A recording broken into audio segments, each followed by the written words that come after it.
Hi friends, welcome back to our channel తాజా jobs info. Friends, ఆంధ్రప్రదేశ్లో మరొక ప్రభుత్వ రెగ్యులర్ ఉద్యోగాల భర్తీ కోసం మనకు అఫీషియల్గా నోటిఫికేషన్ రిలీజ్ కావడం అయితే జరిగింది. ఈ భర్తీ చేస్తున్న ఉద్యోగాలన్నింటినీ కూడా పోలీస్ శాఖ ద్వారా భర్తీ చేయడం అయితే జరుగుతుంది. మరి ఏ ఉద్యోగాలను భర్తీ చేస్తున్నారు, ఏ డిపార్ట్మెంట్లో భర్తీ చేస్తున్నారు, అలాగే వీరికి కావాల్సినటువంటి ఎలిజిబిలిటీస్ ఏ విధంగా ఉన్నాయి, శాలరీ డీటెయిల్స్ ఏ విధంగా ఉన్నాయి, అప్లికేషన్ ప్రాసెస్ ఏ విధంగా ఉంది, ఎన్ని ఖాళీలను భర్తీ చేస్తున్నారు, అన్ని విషయాల గురించి కూడా క్లియర్గా ఈ వీడియోలో చూద్దాం. సో ఇంట్రెస్ట్ ఉండి ఈ ఉద్యోగాల కోసం అప్లై చేసుకోవాలనుకుంటే ఈ వీడియోని ఎక్కడ కూడా స్కిప్ చేయకుండా పూర్తిగా చివరకు చూసే ప్రయత్నం చేయండి. ముందుగా వీడియోకి ఒక చిన్న లైక్ చేసి సపోర్ట్ చేయండి ఫ్రెండ్స్. మీరు చేసే ఒక చిన్న లైక్ ద్వారా ఇటువంటి మరిన్ని జాబ్ అప్డేట్స్ మీ ముందుకు తీసుకోవడానికి చాలా ఎంకరేజ్మెంట్గా ఉంటుంది. ఇంకా ఇప్పటివరకు మీరు ఎవరైనా మన ఛానల్ని సబ్స్క్రైబ్ చేసుకోకుండా చూస్తున్నట్లయితే ఇటువంటి లేటెస్ట్ జాబ్ అప్డేట్స్ కోసం వెంటనే మన ఛానల్ కూడా సబ్స్క్రైబ్ చేసుకోండి. పక్కనే ఉన్న బెల్ సింబల్లో ఆల్ మెయిన్ ట్యాప్ చేసి యాక్టివేట్ చేసుకున్నట్లయితే ఛానల్ వీడియోస్ అన్ని కూడా మీకు ఫ్రీగా నోటిఫికేషన్ రూపంలో వస్తూ ఉంటాయి. సో లేట్ చేయకుండా డైరెక్ట్ టాపిక్లోకి వెళ్ళిపోదాం. ఫ్రెండ్స్, క్లియర్గా చెక్ చేసుకోవచ్చు. ఈ నోటిఫికేషన్ ద్వారా భర్తీ చేస్తున్న ఉద్యోగాలన్నీ కూడా assistant public prosecutors in Andhra Pradesh state prosecution department నుంచి అయితే భర్తీ చేయడం అయితే జరుగుతుంది. పోలీస్ డిపార్ట్మెంట్ ద్వారా ఈ యొక్క ఉద్యోగాలను భర్తీ చేస్తున్నారు. సో టోటల్గా 42 వేకెన్సీస్ ఉండటం అయితే జరిగింది. అసిస్టెంట్ పబ్లిక్ ప్రాసిక్యూటర్ అనేటువంటి ఉద్యోగాలను అయితే భర్తీ చేస్తున్నారు. అంటే లాయర్లు అనమాట, గవర్నమెంట్ లాయర్లు ఈ ఉద్యోగాలను భర్తీ చేస్తున్నారు. వేకెన్సీస్ వచ్చేసి 42 వేకెన్సీస్ ఉండటం జరిగింది. పోలీస్ డిపార్ట్మెంట్ ద్వారా రిక్రూట్మెంట్ చేయడం అయితే జరుగుతుంది. సో అప్లై చేసుకోవాలనుకుంటే ఈ యొక్క వెబ్సైట్ ద్వారా మన అప్లికేషన్స్ అప్లై చేసుకోవాల్సి ఉంటుంది. ఇంపార్టెంట్ డేట్స్ కనుక మనం చూసినట్లయితే 11/8/2025 నుంచి 7/9/2025 వరకు అప్లికేషన్స్ అప్లై చేసుకోవచ్చు అని చెప్పి తెలియజేయడం జరుగుతుంది. ఆన్లైన్ మోడ్లో 11/8/2025 నుంచి 7/9/2025 వరకు కూడా అప్లికేషన్స్ ఆన్లైన్లో సబ్మిట్ చేసుకోవచ్చు అని చెప్పి క్లియర్గా తెలియజేయడం అయితే జరిగింది. అలాగే జోన్స్ వైజ్గా కూడా వేకెన్సీస్ని సపరేట్ చేయడం అయితే జరిగింది. ఇక్కడ 4 జోన్స్గా మనకి సపరేట్ చేయడం జరిగింది, డివైడ్ చేయడం జరిగింది. జోన్ 1 విశాఖపట్నం రేంజ్ అని చెప్పి, జోన్ 2 ఏలూరు రేంజ్ అని, zone 3 Guntur range, zone 4 Kurnool range అని చెప్పి మనకి ఇక్కడ సపరేట్ చేయడం అయితే జరిగింది.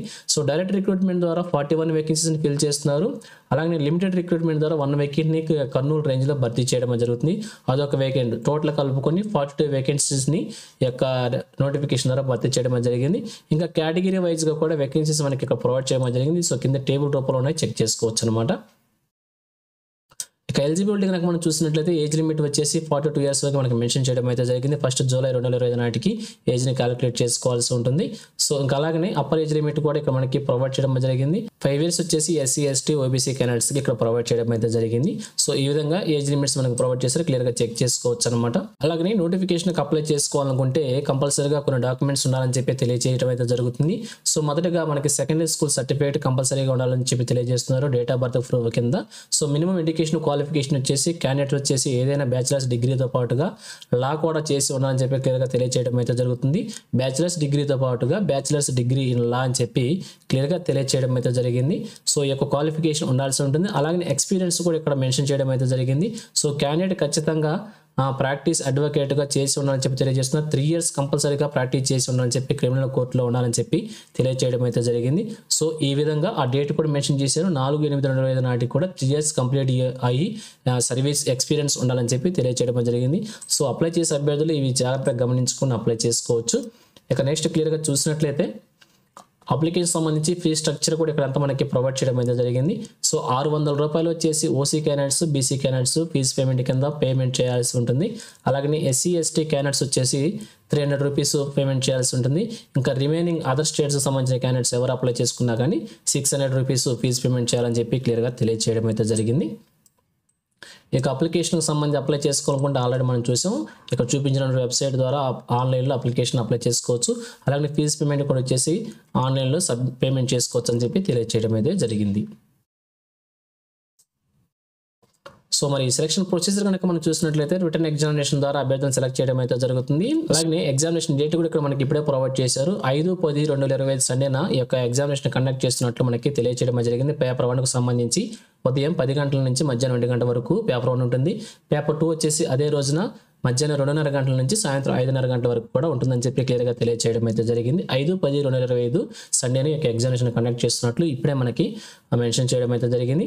మరి పేపర్ 1కి సంబంధించి పేపర్ 2 సంబంధించి ఇక్కడ ఎగ్జామినేషన్ ప్యాటర్న్ కూడా ప్రొవైడ్ చేశారు. సో పేపర్ 1 వచ్చేసి ఇండియన్ కాన్స్టిట్యూషన్కి సంబంధించి the BNSS 2023 and criminal rules of practice and circular orders 1990 and BSA 2023 BNS 2023 minor acts and special acts కింద సిలబస్ కింద ప్రొవైడ్ చేయడం జరిగింది. మ్యాక్సిమం మార్క్స్ వచ్చేసి 200 మార్క్స్ ఉంటుంది పేపర్ 1. పేపర్ 2 కూడా సేమ్ సిలబస్ ఉంటుంది, 200 మార్క్స్కి ఇవ్వడం అయితే జరిగింది. పేపర్ 1 వచ్చేసి ఆబ్జెక్టివ్ టైప్లో ఉంటుంది, 200 క్వశ్చన్స్. అలాగే పేపర్ 2 వచ్చేసి డిస్క్రిప్టివ్ టైప్లో ఉంటుందని చెప్పి క్లియర్గా ప్రొవైడ్ చేయడం అయితే జరిగింది.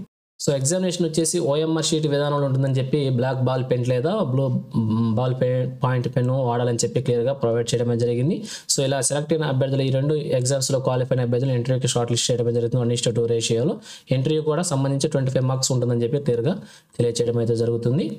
ఇక సెలెక్ట్ అయిన అభ్యర్థులకి శాలరీ డీటెయిల్స్ కనుక మనం ఇక్కడ చూసినట్లయితే 57,100 రూపాయల నుంచి 1,47,760 రూపాయల వరకు కూడా ఇక్కడికి రూపీస్ ప్రకారం 2022 శాలరీ ప్రకారం మనకి ఇక్కడికి ఇవ్వడం అయితే జరిగింది. సో ఇంతకంటే ఇంకెక్కువ వచ్చే శాలరీ ఇంతకంటే ఎక్కువే వచ్చే అవకాశం అయితే ఉంటుంది. సో ఈ విధంగా స్కేల్ ఆఫ్ పే అయితే మనకి మెన్షన్ చేయడం అయితే జరిగింది. అలాగనే అప్లికేషన్తో పాటుగా మనం ఏమేమి సబ్మిట్ చేసుకోవాలో డాక్యుమెంట్స్ అన్ని కూడా ఇక్కడ మనకి చెక్ లిస్ట్ రూపంలో ప్రొవైడ్ చేశారు. ఇవన్నీ కూడా అప్లికేషన్తో పాటుగా చెక్ చేసుకొని సబ్మిట్ చేసుకోవాల్సి ఉంటుంది. సో ఇది ఫ్రెండ్స్ ఓవరాల్గా ఈ నోటిఫికేషన్ గురించి. ఈ నోటిఫికేషన్ వచ్చేసి మనకి ఆంధ్రప్రదేశ్లో ఉన్నటువంటి అసిస్టెంట్ పబ్లిక్ ప్రాసిక్యూటర్ అనేటువంటి ఉద్యోగాలని 42 వేకెన్సీస్ని భర్తీ చేస్తున్నారు. State level police recruitment board ద్వారా ఈ యొక్క ఉద్యోగాలు అయితే భర్తీ చేస్తున్నారు. సో మీకు కనుక ఇంట్రెస్ట్ ఉండి అప్లై చేసుకోవాలనుకుంటే వెంటనే అప్లై చేసేయండి. సో ఇది ఫ్రెండ్స్ ఈ నోటిఫికేషన్ గురించి. ఇదే విధంగా ఆంధ్రప్రదేశ్లో, తెలంగాణలో, దేశవ్యాప్తంగా సెంట్రల్ గవర్నమెంట్లో ఏ చిన్న జాబ్ నోటిఫికేషన్ రిలీజ్ అయినా కానీ వెంటనే మీ ముందుకు తీసుకొస్తుంటాను. సో మన ఛానల్ సబ్స్క్రైబ్ చేసుకుని డైలీ ఫాలో అవుతానండి. ఎటువంటి అప్డేట్స్కి మిస్ అవ్వవచ్చు. అలాగే నోటిఫికేషన్ పీడిఎఫ్ని వచ్చేసి మన టెలిగ్రామ్ గ్రూప్లో ప్రొవైడ్ చేస్తాను, అక్కడ నుంచి డౌన్లోడ్ చేసుకోండి. సో ఇది ఫ్రెండ్స్ ఓవరాల్ వీడియో ఇన్ఫర్మేషన్ మీకు నచ్చిందని అనుకుంటున్నాను. మీకు ఎలా అనిపించిందో కింద కామెంట్ సెక్షన్లో తెలియజేయండి. ఇంకా మీ ఫ్రెండ్స్కి, మీ ఫ్యామిలీ మెంబర్స్ అందరికీ షేర్ చేసి వారు కూడా తెలియజేయండి. సో ఇన్ఫర్మేషన్ కనుక మీకు నచ్చినట్లయితే తప్పకుండా ఒక ఛానల్ లైక్ చేయడం మాత్రం మర్చిపోవద్దు. Thank you friends for watching. మరొక లేటెస్ట్ వీడియోతో మేము ముందుకు వస్తాను. Have a nice day.